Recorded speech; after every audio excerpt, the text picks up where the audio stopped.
하나님께서 우리에게 어떻게 하시는지, 그동안에 우리가 신명기를 보면서 이렇게 그림 그려놨잖아요. 3.3이라고. 과거의 광야,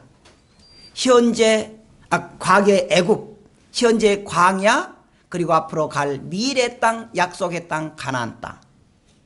그러면서 모세가 세 편의 설교로 그들에게 설득을 합니다.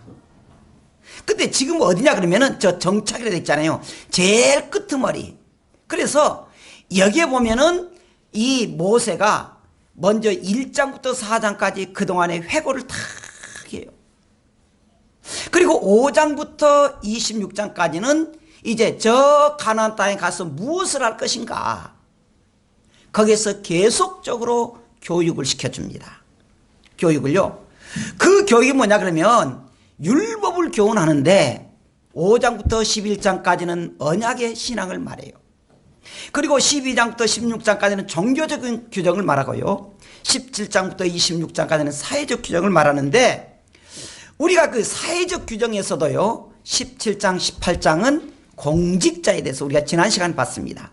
공직자, 재판장은, 왕은, 레위는, 제사장은 어떻게 행하라. 그리고 19장에서는 이 도피성에 대해서 말합니다. 그리고 오늘 보는 여기에서는 전쟁에 대해서 말하는데, 전쟁은요 단순한 영토 전쟁이 아닙니다. 뺏어라, 그걸 가서 뺏어라, 그런 의미가 아니고 하나님의 특별한 뜻이 있다. 좀 이따 말할 것입니다. 그리고 21장부터 26장까지는 사회생활할 때 성도들 어떻게 생활해야 되느냐, 그걸 우리에게 말하고 있습니다. 그러면 우리가 본문을 관찰할 때 아까 말했잖아요. 전쟁을 하는데 단순한 영토 전쟁이 아니라는 거예요. 뭐냐 그러면은 하나님의 말씀을 순종하느냐 안 하느냐, 하나님께서 주인이 되느냐 손님이 되느냐, 그 시험이에요. 그 시험. 단순히 땅 따먹기 위해서 땅을 넓혀라, 그것이 아니고 너희들이 과연 나를 중심으로 모시고 사느냐 안 사느냐, 시험입니다. 그런데 그때 전쟁에 나가지 않아야 될 사람이 있습니다. 전쟁에 보통 남자가 20살 이상이면은 전쟁에 나가는데, 예를 들어서 새로 집을 건축해서 낙성식을 못했을 때, 준공식을 못했을 때 그 사람 전쟁 나가도 맨날 우리 집석 걱정하니까 가면 안 된다는 거예요. 그리고 이제 보도원을 사가지고 이렇게 했는데 과실을 못 탔거든요. 그럼 이것이 과실에 잘 맺을까 안 맞을까, 그러면요 그거 안 된다는 거예요. 그래서 그 사람도 가지 말라는 거예요. 그리고 약혼해 가지고 결혼하지 않는 사람, 또 결혼한 지 1년이 못 된 사람, 그 사람 맨날 부인 생각이나 가시 생각이 안 되잖아요. 그러니까 그 사람도 데리고 가지 마라. 그리고 겁이 많은 사람, 이런 사람은 전쟁에서 빠져야 된다, 그렇게 말합니다. 이제 본문 들어가겠습니다. 하나님은요 이스라엘 백성들에게 가나안 땅을 침입할 때 어떻게 하라 그랬느냐. 자 15절 한번 읽어보십시다. 시작. 내가 내게서 멀리 떠난 성읍들, 곧 이 민족들에게 속하지 아니한 성읍들에게는 이같이 행하려니와 그랬습니다. 지금요 하나님께서 이스라엘 백성들에게 내게서 떠난 성읍들, 내게서 멀리 떠난 성읍들, 그리고요 이 민족들에게 두 가지가 나와요. 지금 하나님께서 모세에게 지시를 해요. 그리고 이스라엘 백성들에게 말하면서 저 강만 건너면 내가 약속의 땅이 있는데 거기 가서 너희가 어떻게 해야 된다, 그 말이에요. 아까 말했습니다마는 5장부터 26장까지는 모세를 통해서 이스라엘 백성들이 가나안 땅에 가면 너희들이 어떻게 생활해야 된다, 사회생활은 어떻게 하고 가정은 어떻게 꾸리고 종교생활을 어떻게 한다고 말하는데, 이제 이스라엘 백성들에게 가서 말해요. 여기에서는 전쟁에 대해서 말해. 20장에서는 아까 말했듯이 전쟁에 못 나가서 제외하고는 전쟁에 가는데 가서 너희들이 할 것이 있습니다. 여기 보면은 멀리 떠난 성읍들, 그 말이에요. 그것은 이 가나안 땅 주변 말이에요. 주변 국가, 가나안 땅 주변 국가. 그리고 이 민족들에게 이 말은 이 북쪽에 사는 그 가나안 땅 원주민 말합니다. 원주민. 근데 그들이 어떻게 하느냐? 세 가지를 말하고 있습니다. 하나는요, 이 성읍들은 이같이 행하려니와 그렇게 말해요. 두 번째는요, 오직 내 하나님 여호와께서 내게 기업으로 주시는 하면서 뭐라 하냐면 16절 제일 끝에 호흡 있는 자를 하나도 살리지 말지니 그랬습니다. 참 어쩌면 아니에요. 그 다음에 16절에 뭐라냐면 제일 끝에 내 하나님 여호와께서 내게 명령하신 대로 하라 그렇게 말해요. 명령하신 대로.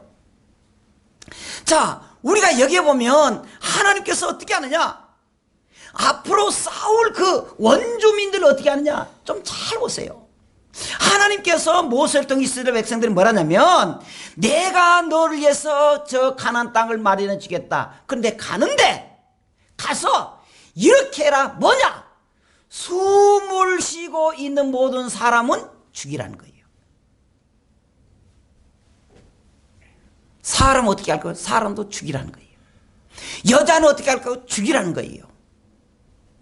그럼 가축은 어떻게 할까요? 가축도 숨 쉬잖아요. 그것도 죽이라는 거예요. 죽이라는 거예요. 그러면서 우리가 아까 말한 대로 17절 뭐라고 합니까? 내 하나님 여호와께서 내게 명령하신 대로 실천하라는 거예요. 우리가 생각하면요, 하나님 이거 너무하지 않습니까? 너무하지 않습니까? 아니 그 많은 거기에 원래 사는 원주민 다 죽이라니요. 죽여야 된다는 거예요. 죽여야 된다는 거예요.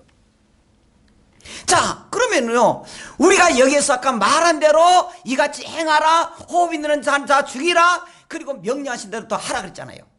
그러면 우리가 두 번째로 하나님께서 왜 이렇게 말을 했느냐, 왜 이렇게 명령했느냐, 18절 다시 읽어보십시다. 시작.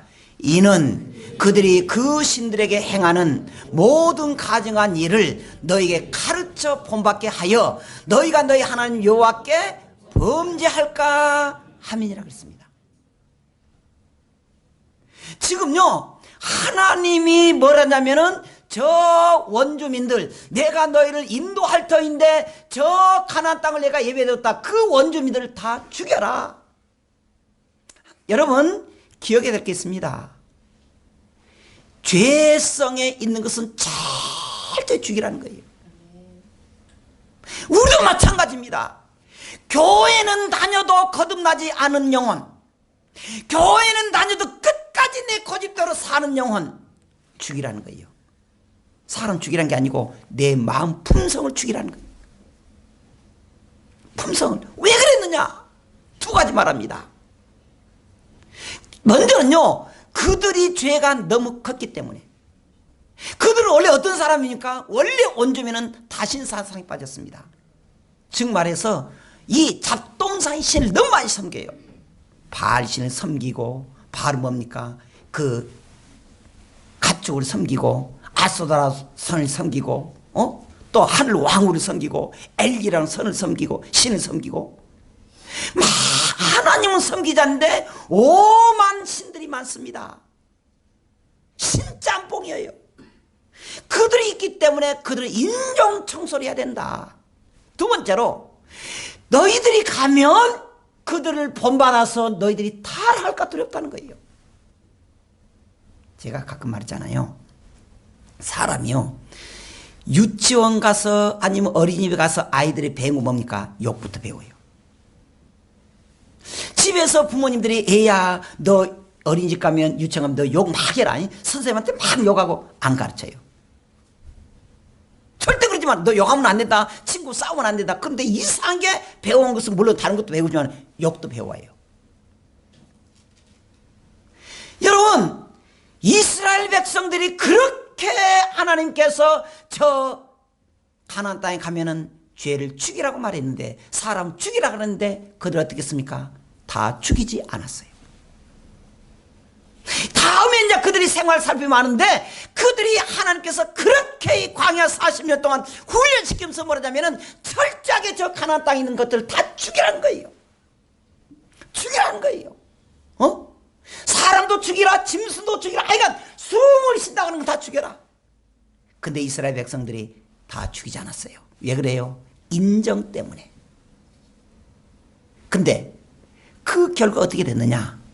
그 후에 이스라엘 백성들이 또것이 애가심이 됩니다. 가시나무처럼 이 이스라엘 백성들을 괴롭혔습니다. 여러분, 하나님께서 우리에게 뭘 하냐면은 성도들이 교회 다니는 건 좋은데 하나님 편에 있을 때 거룩된 성도, 아름다운 성도가 되기를 원한다는 거예요. 그렇지 않고 인정 때문에 봐주가면은 결국에 그 교회가 혼란이 온다는 사실이에요. 혼란이 온다. 그래서 하나님께서 이스라엘 백성들에게 구체적으로 말해요. 너 가면 가서 저희들을 이기게 만들어. 다 죽여라. 그렇게 말해요. 계속 말해요. 근데 그들은 안 해요.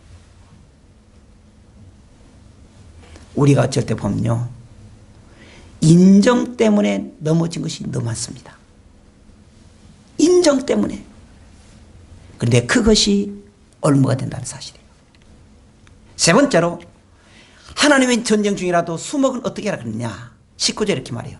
너희가 어떤 성읍을 오랫동안 에워싸고 그 성읍을 쳐서 점령하려 할 때에도 도끼를 들러 그곳에 나무를 찍어내지 말라. 이는 너희가 먹을 것이 될 것이니 찍지 말라는 거예요. 그리고 열매 없는 것은 찍어버리라는 거예요. 열매 없는 것은 찍어버리라는 거예요. 다만 과목이 아닌 수목은 찍어내어 너희와 싸운 이 성읍들을 치는 기구를 만들어 사용하라는 거예요. 하나님께서 지금 뭐라냐면 저 가나안 땅에 가면 너희들이 곧 갈 터인데 가면 사람들은 다 죽이고 가축도 죽이는데 나무도 죽이는데 열매 맺는 나무는 살려두라는 거예요. 열매 있는 나무. 두 가지를 말하고 있습니다. 필요 없는 환경 파괴는 하지만 필요 있는 환경 파괴는 하지 말라는 거예요. 환경 파괴를 하다 보면 결국에 그것이 내게로 돌아온다는 거예요. 내게 재앙이 돼서 돌아온다는 사실입니다. 또 하나, 열매 맺는 것은 보호하라는 것처럼 하나님께서도 열매 있는 성도, 구원받은 성도는 끝까지 보호해 주겠다는 거예요. 그러니까 우리가 힘들고 어려웠을 때, 믿음으로 산다고 하는데 그래도 힘들고 어려웠을 때 성도들이 해야 될 일이 뭐냐 그러면 하나님께 의지해야 된다는 거예요. 그러면 하나님이 일을 해결해 주겠다는 거예요. 제가 가끔 말하잖아요. 저도 밤을 잠 못 잘 때가 많아요. 그러면 교회로 와요. 교회로 와요. 하나님께 기도한 것입니다. 아무리 잔머리 굴려도 해답이 안 나올 때 있습니다. 낙심이 되고 포기가 돼요. 주님께 엎드릴 수밖에 없습니다. 하나님 해주세요. 하나님 해주세요. 여러분, 우리가 힘들고 어려웠다 그랬을 때 낙심하는 것도 있지만은 힘들고 어려웠을 때 살아계신 하나님께 엎드리고 그에게 맡겨놓는 사실입니다. 그때 하나님이 우리에게 문제를 해결해 준다는 사실입니다. 교회 생활은요, 우리가 때로는 긍정적으로 하는 성도가 있는가 하면은 언제나 부정적인 성도가 있습니다. 언제나 하나님의 말씀을 듣고 아멘으로 받아들이는 성도가 있는가 하면요, 그 말씀 들을 때 그런 성도가 있어요. 안 맞다는 거예요. 근데 딱 이 말이 맞아요. 따라합시다. 믿은 대로 된다 하면은 안 되고 아멘 하면 된다. 할렐루야. 그러는 거예요. 믿은 대로 되는 거예요. 어떤 분은 얼마나 믿으면 이건 절대 될 수가 없습니다. 그렇게 믿더라고. 그건 안 되는 거예요. 안 되는 거예요. 그런데 여러분, 하나님은요, 우리가 인정 있는 것을 좋아해요. 사람이 인정머리가 있어야 됩니다. 인정머리가. 아니, 얼마 전에요, 우리 집에 누가 차를 막 대놨어요. 우리가 나가려고 그러는데 근데 여기서 일하는 사람들이 차를 막 대는 거예요. 대충. 그래서 차 좀 빼주세요. 그러니까 하는 말이 나한테 교회가 더럽게 인정머리 없이 그러더라고요. 아니 내가 돈 내라 그랬었죠. 아니 차가 나가니까 왜 길을 또 막아 또 우리 교회 앞에다 교회에다 세워놨으면 또 좋게라도 해야지. 이게 삐뚤하게 해가지고 우리 차 못 나니까 해주라니까. 그래서 제가 좀 거시기 하더라고 하니까 거시기 뭐예요 그랬어요. 아 교회가 더럽게 인정머리가 없다. 여러분 하나님 인정머리 있는 걸 좋아하십니다. 그런데 여러분 순종을 더 좋아해요. 할렐루야. 인정보다 더 중요한 것은 믿음대로 사는 순종이에요. 여러분 인정 때문에 우리가 순종하는 것을 포기하지 마세요. 인정 때문에 하나님의 교훈을 여러분들이 포기하지 마세요. 다시 말할게요. 하나님 우리가 인정 있는 거 좋아한다니까요. 그런데 우리가 순종하는 것을 더 좋아한다는 것입니다. 우리는 사실 이 세상의 영적 전사예요. 우리 이 세상에 사탄이 우리와 지금 싸우고 있습니다. 대판 싸워요. 인정을 두면 안 됩니다. 하나님의 말씀의 무기를 가지고 영적 권세를 가지고 순종으로 이기는 것입니다. 할렐루야. 요셉을 보십시오. 요셉이요 형들에게 이렇게 형들의 꾀에 빠져가지고요 죄인에 끌려갔잖아요. 나무집에 감옥에 들어갔잖아요.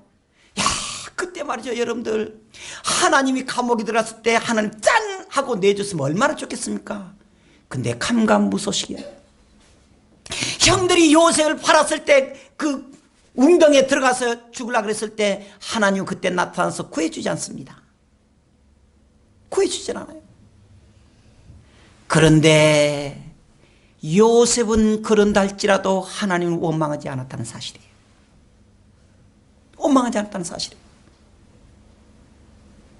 그런데 오늘 어쩝니까? 요셉은 막판에 가도록까지 감옥에 있을 때도 어떤 사람이요 꿈 얘기를 하니까 알았다고 해주면서 잊어버렸잖아요. 간수가. 하나님 그때도 그를 돌보지 않았습니다. 중요한 건 뭐냐? 그래도 요셉은 하나님을 떠나지 않았다는 사실이에요. 그래도 요셉은 하나님을 원망하지 않았다는 거예요. 근데 우리는 어째요? 조금만 마음이 상하면은 비로소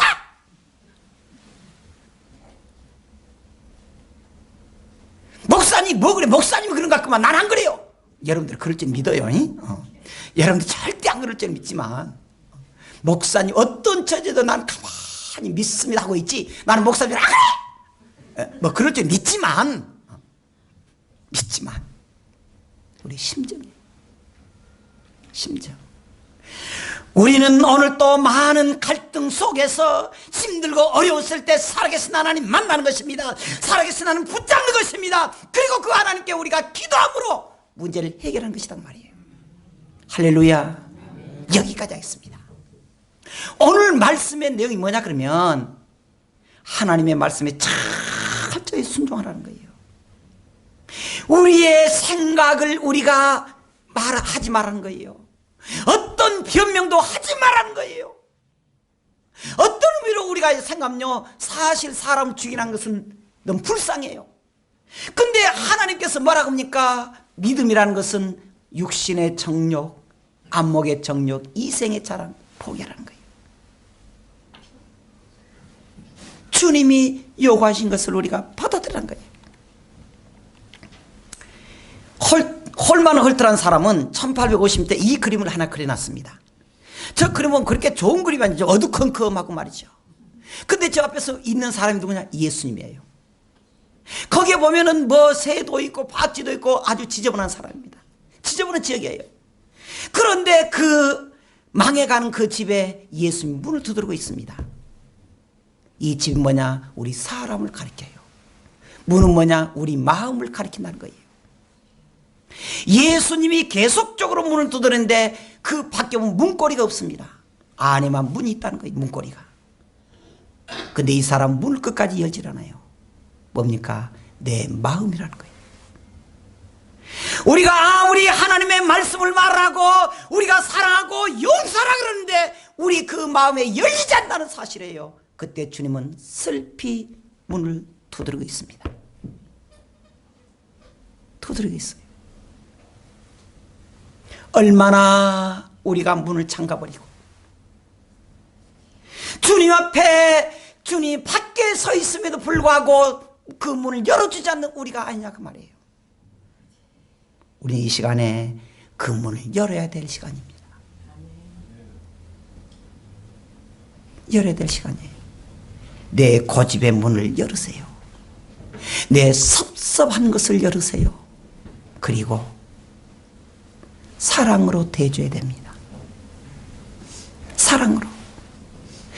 하나님의 말씀이니까, 하나님이 요구하시니까, 하나님이 기뻐하시니까 주님 때문에 혹이라도 우리 마음의 문을 닫고 있습니까? 열으세요. 열으세요. 주님이 이렇게 말합니다. 내가 너를 순종한 것을 보겠다. 그렇게 말합니다. 하나님은 우리들에게 이 말씀 오늘 본문을 통해서 얼마나 순종하느냐 보고 있습니다. 얼마나 우리가 하나님의 말씀을 듣고 순종하느냐. 이 어두운 밤에 주님을 밖에 계속 세워두실 것인지, 아니면 우리가 마음의 문을 열어서 하나님 말씀을 순종할 것인지. 주님은 기다리고 계십니다. 기도하겠습니다.